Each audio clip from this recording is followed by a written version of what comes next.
On va faire maintenant ensemble l'étude de la fonction sinus, qui est la fonction petit f définie sur grand R, à valeur d'un moins 1, 1, encore une fois parce que le cercle trigo est de rayon 1, et qui a x associe sinus x.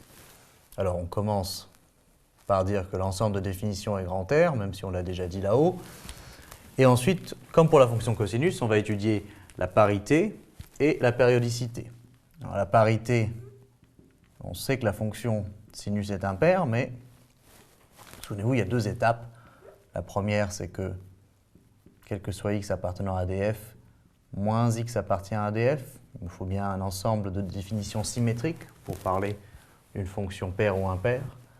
Et pour tout x appartenant à df, j'ai sinus de moins x qui est égal à moins sinus x. Ce qui veut dire que la fonction sinus est impaire et que sa courbe représentative CF est symétrique par rapport à l'origine O. Donc symétrique par rapport à l'origine. Donc il va nous suffire de trouver la courbe représentative par exemple sur 0 plus l'infini et par symétrie centrale, le centre O, on va trouver la représentation graphique sur moins l'infini 0. Mais au même titre que la fonction cosinus, la périodicité de la fonction sinus va nous permettre encore de réduire notre intervalle d'étude, parce qu'on va dire que quel que soit x appartenant à l'ensemble de définitions, on sait que sinus de x plus 2π est égal à sinus x.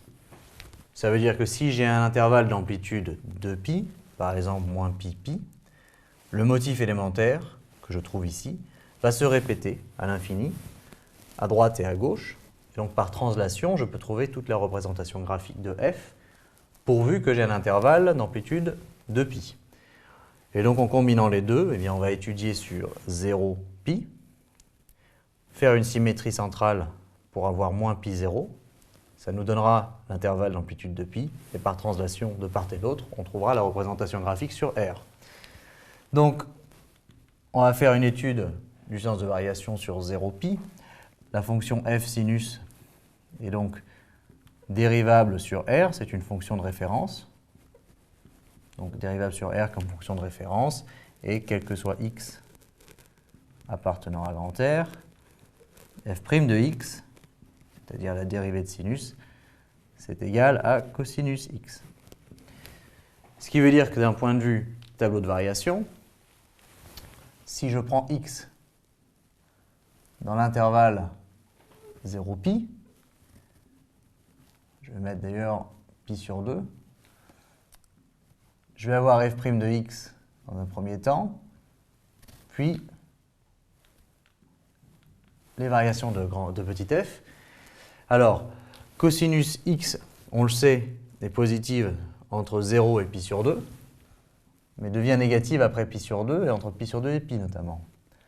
Donc ici, la fonction s'annule, ce qui veut dire que ma fonction petit f va être croissante dans un premier temps, puis décroissante. En 0, elle prend la valeur 0, en π sur 2, elle prend la valeur 1, et en π, elle reprend la valeur 0.